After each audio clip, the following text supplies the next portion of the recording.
Echaim Lebracha, bienvenue chez Cyril, on se prépare pour Yutet qui se lève. D'abord, merci à chacun de nous recevoir, merci au Balabait avant tout. Se dire qu'on se retrouve entre amis, c'est ça notre cours. Voilà. C'est ça notre cours. C'est pas un cours spécial Beta Knesset ou un cours spécial Grand Rav et trucs machin. Non, c'est un cours entre amis. Et ça c'est important. Donc c'est Nilvadot. Nilvadot, ça veut dire d'abord se réunir. Et voilà, le simple fait de se réunir, c'est déjà un plaisir et un mérite. C'est vrai, c'est ça. C'est vrai, hein, on va dire même quoi, de se supporter les uns les autres. C'est une grande chose dans cette époque où finalement on est axé sur notre personne, alors que finalement on est dans un monde, le monde de Chabad, qui est basé sur le fait de donner aux autres. Mais on se rend compte que pour bien donner aux autres, comme dit le Rabbi Rayat, il dit, tu veux vraiment aimer les autres, alors commence à t'aimer comme tu aimes les autres. Et on se rend compte qu'en réalité, la vision que l'on a de l'amour de soi-même, il n'est pas exact. Et c'est ce que dit le Baal Shem Tov. Le Baal Shem Tov dit, si le peuple juif s'aimait vraiment, il ne se permettrait pas tout ce qu'il se permet. C'est-à-dire chacun individuellement, on doit s'aimer tellement qu'on doit se donner que le meilleur. Et c'est ça notre cours. On se reçoit les uns les autres. Chacun reçoit dans son cœur, dans son esprit, on met de la place pour l'autre, on écoute chacun s'écoute, on dit ce qu'on a à dire. Et en fait, c'est ça la Avat Israël. Avat Israël, c'est d'accepter l'autre avec ce qu'il est. Comme il est, avec sa vision du monde, avec son appétit de la vie, avec ces moments où on est tous pareils les hommes. Il y a des moments où on envoie tout promener, on en a marre de tout. Ouais. Des fois, les femmes ne comprennent pas trop ce truc-là chez les hommes. Alors, parce que la femme, elle est un peu dans l'idée, vite, alors on trouve une solution, qu'est-ce qu'on fait, etc. L'homme, il n'a pas besoin de toujours trouver une solution. Non, je continue comme avant. Et alors, tu es en train de dire que tout va mal, etc. Mais parce que c'est un besoin de sortir. D'agabalev yassichena. Il y a un souci dans le cœur, il faut l'exprimer. C'est bien que même le Rabbi Rayas nous a dit, et le Rabbi en parle quelquefois dans les grottes Kodesh, de parler avec un ami, pas toujours le besoin d'aller voir le mashpia. Parce que tout n'est pas forcément dans la ligne du service de Dieu. Il y a aussi le fait d'Agabalev, on a une douleur dans le cœur, on a un souci dans le cœur, on en parle avec un ami. Donc l'amitié, chez les chassidim, dans le peuple juif, à notre époque, c'est quelque chose d'important. Aujourd'hui, on se rend compte, en Eretz Israël en particulier, on ressent cette force de l'amitié qui va jusqu'aux portes de Gaza, qui va jusqu'en Syrie aujourd'hui, cette amitié, elle est là, elle est vécue au quotidien. C'est l'amitié qui se retrouve sur le champ de bataille en vérité. Et cette amitié, elle est dans la rue également. Moi, c'est quelque chose que j'ai ressenti en revenant en Eretz Israël. Dès qu'on sort un peu, on revient, on ressent immédiatement. C'est qu'on revient, on est en famille. Exactement. C'est un truc particulier, on ne peut pas l'expliquer. J'imagine qu'un non-juif ne peut pas comprendre ça du tout. Mais on revient en Eretz Israël, c'est pas des gens dans la rue, des autres personnes ou quoi que ce soit. C'est nos frères. C'est la famille. Voilà. Il se peut dans 5 minutes, il va te hurler dessus, il va te traiter. Non, mais c'est pas grave. C'est la famille, quoi. On a un sentiment de bien-être, de dire voilà. C'est immédiat parce que je vais chercher un chariot, je mets les systèmes et la carte là. Tac, l'autre il part avec mon chariot, c'est 2 fois de suite, à peine arrivé. Mais je ne suis pas énervé, je dis, Khaber, j'appelle. Ça, c'est mon chariot. Au début, on ne s'énerve pas encore. Non. Voilà, on a la patience. Parce qu'on a le fait de retrouver des frères.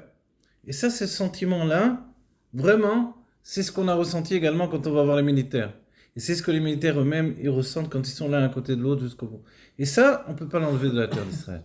C'est quelque chose qui fait qu'ici, on est dans notre maison. Il y a un seul autre endroit dans le monde où j'ai ressenti cette chose-là, c'est chez le Rabbi. Arrivé au 770, la première fois où je suis parti, la première fois c'était pour le Kinus HaShluchim, mais quand même, j'avais jamais été au 770. Déjà, je voyais le 7, on a l'habitude de voir le 7 tout seul, comme ça. Ouais. C'est-à-dire, il est découpé, donc il est tout seul, quoi. D'un coup, on le voit encadré par des autres immeubles, des autres maisons. Ça fait un peu bizarre comme ça. Ouais. Et je me rappelle, la première fois, on arrive, je dis, mais où il est le 7 au moment, mais derrière toi. Je me retourne, je vois le 7. Et tu le vois, c'est vrai, dans la vraie vie, il est avec des autres maisons à côté, quoi. Des autres maisons de briques rouges, comme ça, parce que c'est un quartier anglais. Et après, je me rappelle, j'avais pas dormi la nuit, on rentre dedans, et il sert des gâteaux, du café, des trucs, tout le monde vient. c'est pas une bête à Knesset, c'est une maison. Chacun vient, n'importe quelle heure. On dirait un bar de nuit comme ça. Il y a tout le temps du monde. Les gens, ils viennent, ils s'installent avec un verre, ils boivent, ils parlent, etc. Il y a toujours des gens en train d'étudier, des gens en train de prier. Et là, j'ai ressenti, ah, je suis à la maison. Je sais que si ça va mal dans le monde, si c'est ça, j'ai ma maison quelque part dans le monde. Et ça fait un bienfait terrible. On dit qu'un homme qui n'a pas de maison, c'est un pauvre. Plus que ça, on dit. On sait que c'est un pauvre, c'est pas un chidouche. Non, c'est comme un mort. C'est ça ce que ça veut dire. Il n'a pas de maison, il est comme un mort. Et ça, ce que le rabbi nous a donné, c'est qu'on a une maison dans le monde. Après, le rabbi, il a fait des ramifications. Il y a des Bate Chabad dans le monde entier. C'est le but. Et c'est pour ça le rabbi il a toujours dit, toi, si tu ne montes pas un Bet Chabad, va aider les Bet Chabad. Voilà. Des fois, les shluchim, ils ont peur. Parce qu'ils voient un autre Chabad, ils sont inquiets. Attention, c'est moi le charia. Mais tu viens lui dire, moi, ce que j'ai pratiqué. Et le rabbi a dit qu'il faut aider les Bate Chabad. Je suis venu t'aider. Qu'est-ce qu'il faut faire? La peinture, les trucs, arranger le Sefer Torah, le truc. Viens, on fait. Et ça, hein, c'est important. Le Bat Chabad, il se sent épaulé. Maintenant, la manière de faire, etc., on voit qu'on est tous un peu tordus dans notre époque. Et les midot, c'est pas ce qu'il y a de plus raffiné chez Chabad. Et le rabbi, il a parlé de ça. Il a dit, en fait, ou le rabbi Rayatz en a parlé, quand quelqu'un qui avait un grand donateur, il est arrivé au 770 au début, il a vu les Talmidim qui étudiaient, il a vu que c'était ça, le balagan. Il a dit, c'est là où je donne mon argent. Et le rabbi Rayatz, il a dit, mais tu sais, quand tu vas dans une comment ça s'appelle, une usine, tu t'attends pas à ce que ce soit propre. Ici, c'est l'usine. Et de là, ça part vers le monde entier ensuite. Tout le travail qui est fait ici, il part dans le monde entier. Voilà. Et ça, si à l'époque du Rabbi Rayatz, on commençait à le voir, parce qu'il y avait les premières shlichuyot, la shlichut en Tunisie, la shlichut au Maroc, ça a commencé comme ça. Les petits shlichuyot en Amérique, au début, c'était dur en Amérique. L'Amérique, au début, elle est différente, soi-disant. Le Rabbi Rayatz a dit non, l'Amérique n'est pas différente. C'était sa déclaration. Donc en fait, prendre possession du monde, ça prend du temps. Et d'abord, il faut aussi, quand on est un homme, se dire, si tu idéalises les gens, après tu vas être forcément déçu. Donc n'idéalise pas, prends-les comme ils sont. On est tous dans le même bateau. On est tous plus BMA que Ben Adam. Et on se travaille les uns les autres. On fait Itkafia sur la BMA, hop, elle revient au galop. On fait Itkafia, elle revient, on fait Itkafia. Et c'est tous comme ça, chacun d'entre nous. Donc en fait, on se transforme. La Itkafia fait qu'au bout du compte, il y a des choses qui persistent en nous. Comme on dit, je persiste et signe, voilà.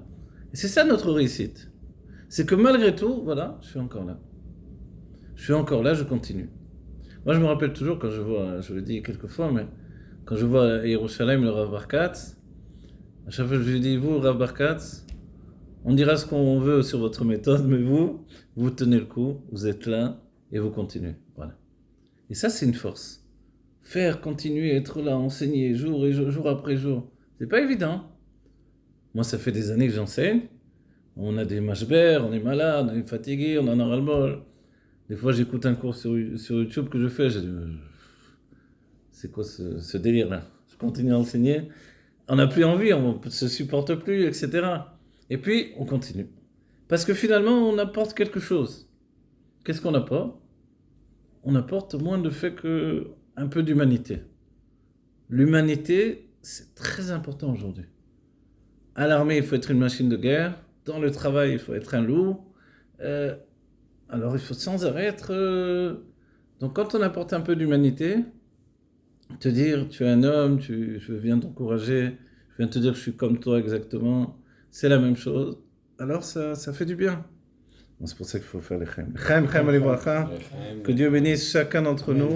Amen. À la manière dont Dieu veut nous bénir, que tout le shefa qu'il a investi sur nous, ça réussisse mamash kepshuto. Amen. Dieu, il nous a mis en shlichut dans ce monde. C'est pour ça qu'on a quelque chose à faire de particulier. Chacun d'entre nous. Et ça, c'est vrai, c'est important. Et des fois, on a des blocages nous-mêmes. Vous savez qu'on a des blocages. Les blocages de quoi ils viennent? Ils viennent de l'enfance. Ils viennent des tas de choses, ou des paroles même qu'on a reçues des parents. Des parents qui nous ont répété des choses sans le vouloir, évidemment. On ne va pas dire qu'on a eu des mauvais parents ou quoi que ce soit. Mais sans le vouloir, ils ont fait rentrer dans notre vie des blocages. Des fois, on n'est même pas au courant. Notre travail, c'est de débloquer tout ça.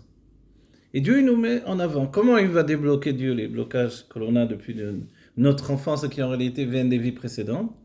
En nous mettant devant des défis, des épreuves, etc. C'est quoi les épreuves, les défis?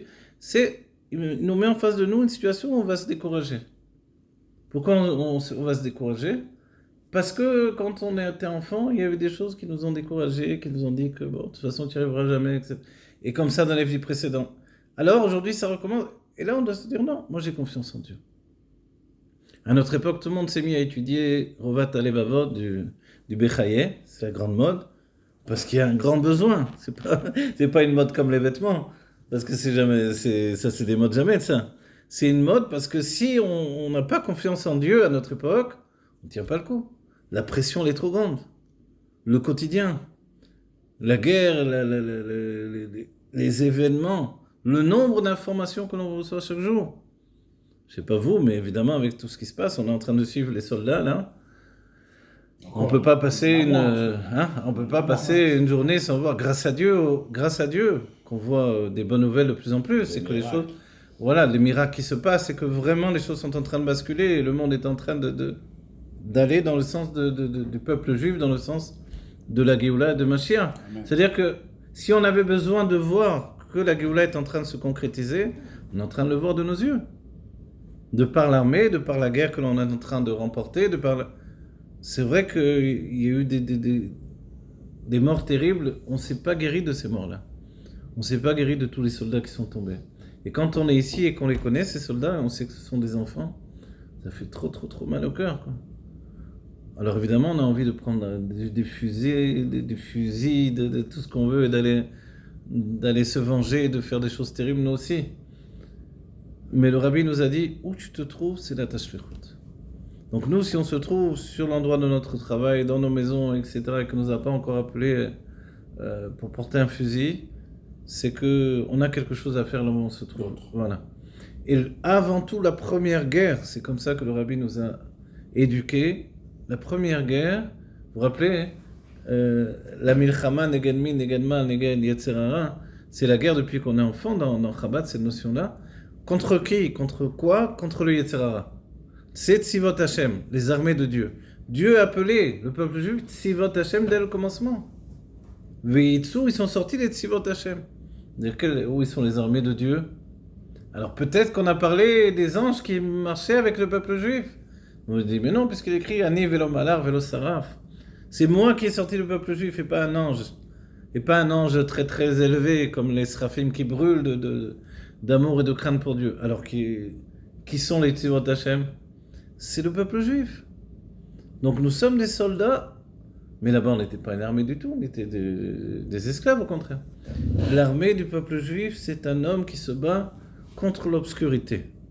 Il y a une expression des Rebbeim, nous sommes les travailleurs du jour. On travaille pour agrandir la lumière. Et chacun de notre côté. Vous savez, on dit il y a Maritime. Vous connaissez dans l'Halakha ce côté-là? Maritime? Maritime, c'est, attention, si tu manges de la viande et tu bois du lait de soja en fait, c'est mieux que tu mettes une bouteille de lait de soja à côté. Parce que lui, il n'en sait rien que c'est du lait de soja. Il va penser que tu es en train de boire du lait avec de la viande. Bon, alors vas-y, mets la bouteille à côté.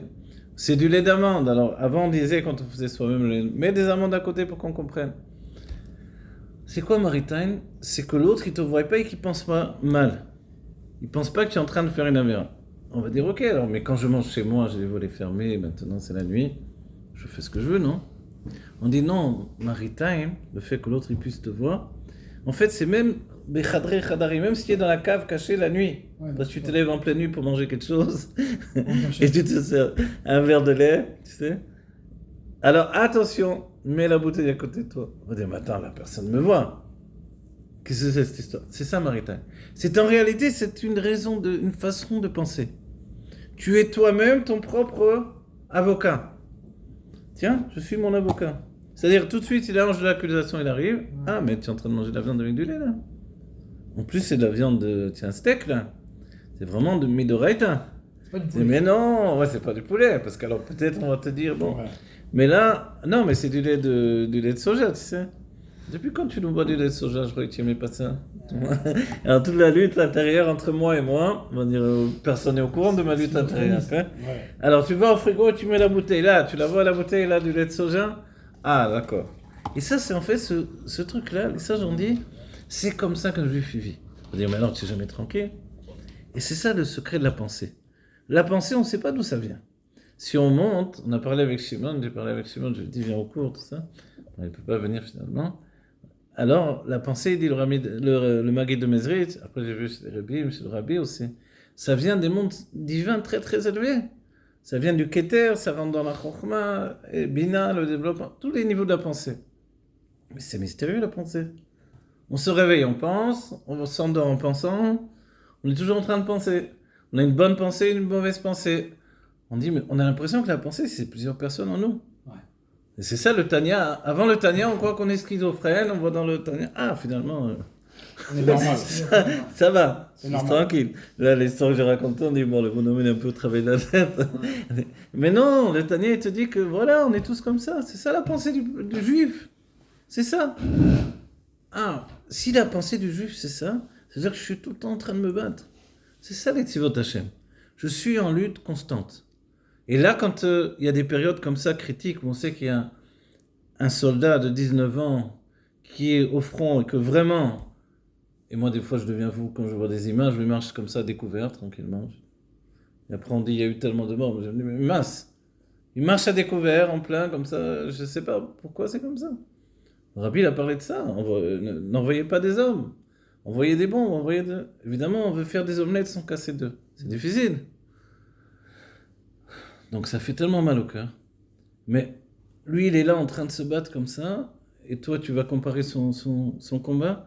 En fait, tu te rends compte que lui aussi, il travaille. Les soldats aujourd'hui, alors qu'ils sont obligés de rien d'après la Torah, ils mettent des tzitzit, ils font des mitzvot, ils mangent kasher, ils respectent Shabbat. On a des vidéos où ils chantent des émeraudes de Shabbat, etc. Tu te dis, c'est incroyable.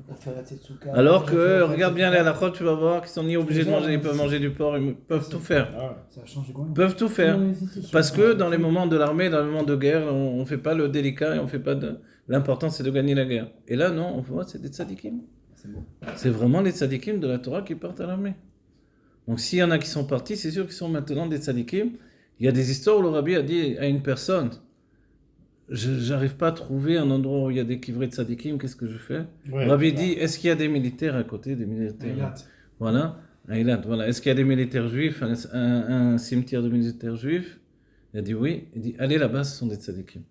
Allez prier là-bas. Voilà. Et ça, nous, on doit se le rentrer dans la tête. Parce qu'après, on va les retrouver dans la rue au quotidien.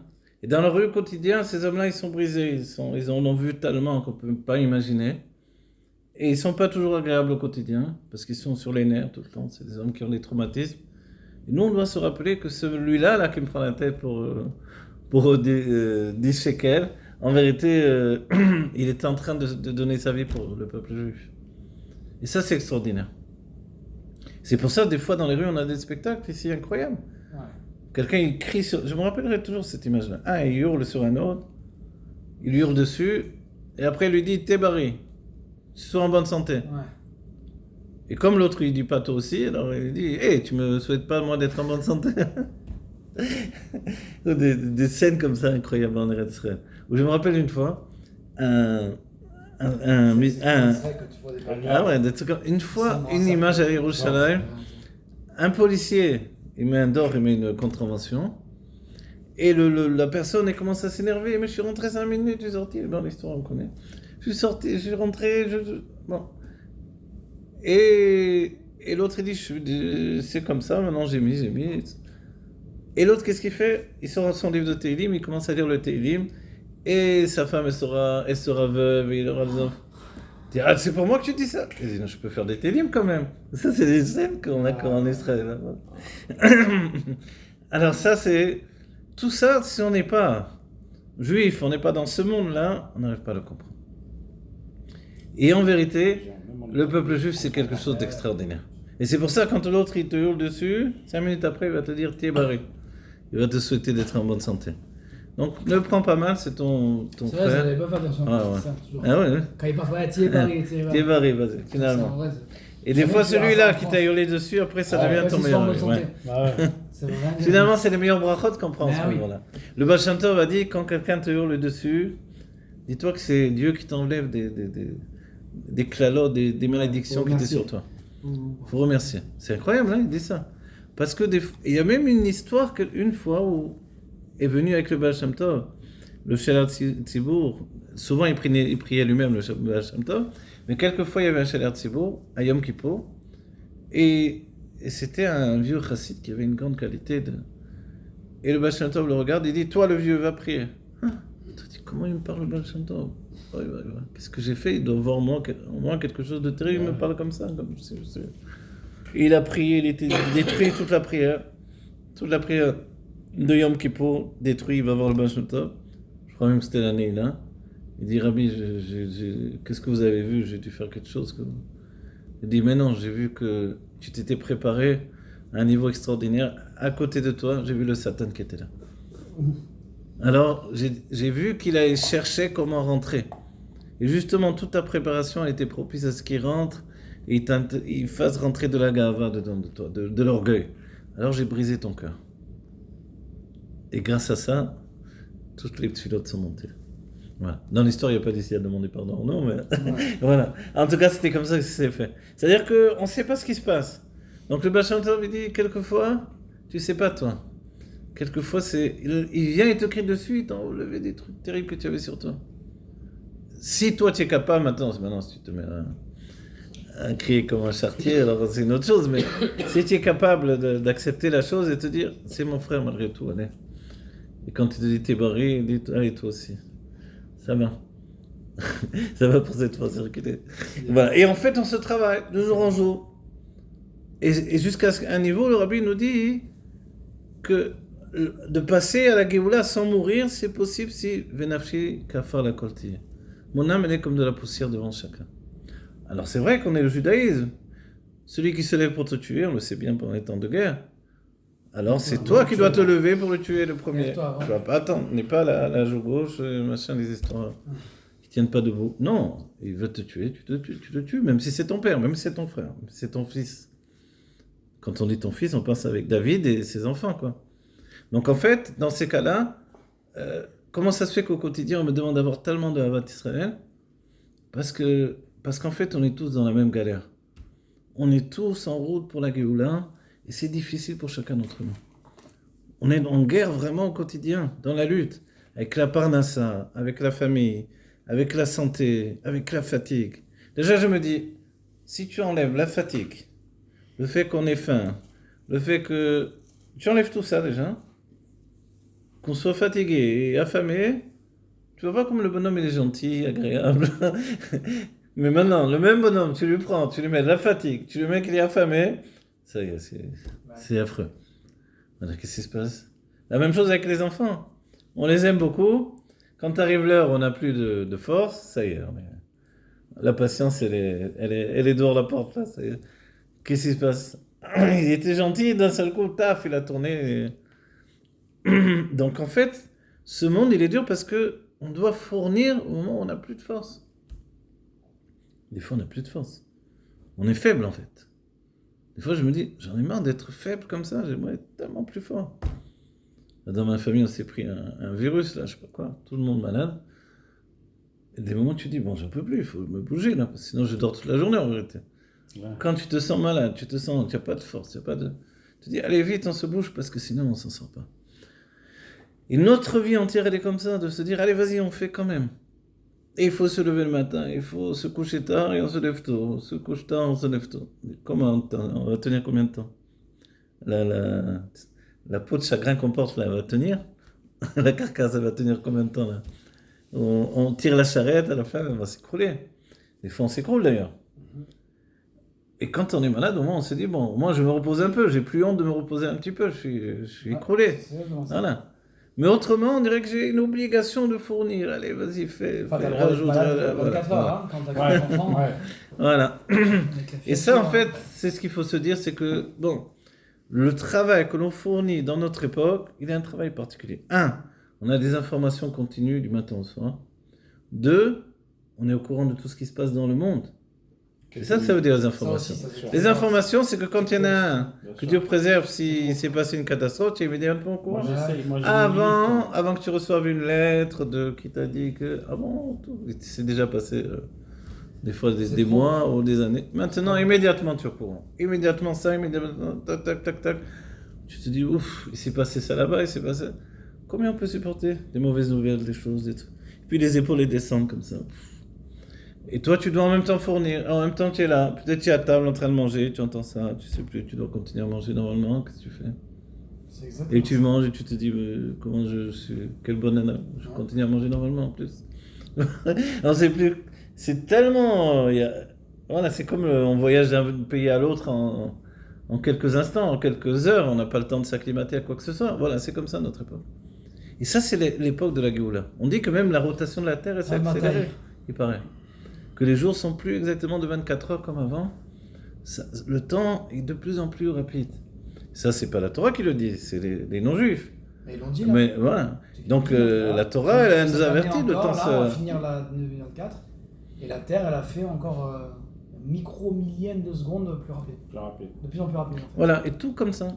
Il y a des choses incroyables qui arrivent tout le temps, tous les jours, il y a des trucs.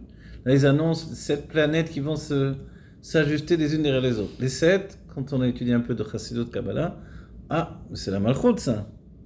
La Malchut, c'est les 7 Midot, Chesed, Gvura, Tiferet, Netzar, Od, Yesod, Malchut, ça va s'aligner, c'est un siman de Géoula, c'est sûr. C'est la Géoula qui arrive, tout est en route, etc. Alors, nous, on ne veut pas de date. On n'est plus une époque de date. On a appris du Rabbi, Teref Umiyam Lamash. Mais hier, tu m'as déjà Teref Umiyam Lamash. Demain, je te dis encore. Et après-demain. Moi, je veux que ça soit tout de suite. Le reste, ça ne m'intéresse pas. Amen. Parce que si vient Eliyahu Hanavi nous annoncer la date de la Géoula, on dit dégage-toi. Excuse-moi, Kvodara, Eliyahu Hanavi, ne nous dis rien. Viens, assieds-toi avec nous, fais les Chaim, etc. Voilà, les Chaim, on dit Tova.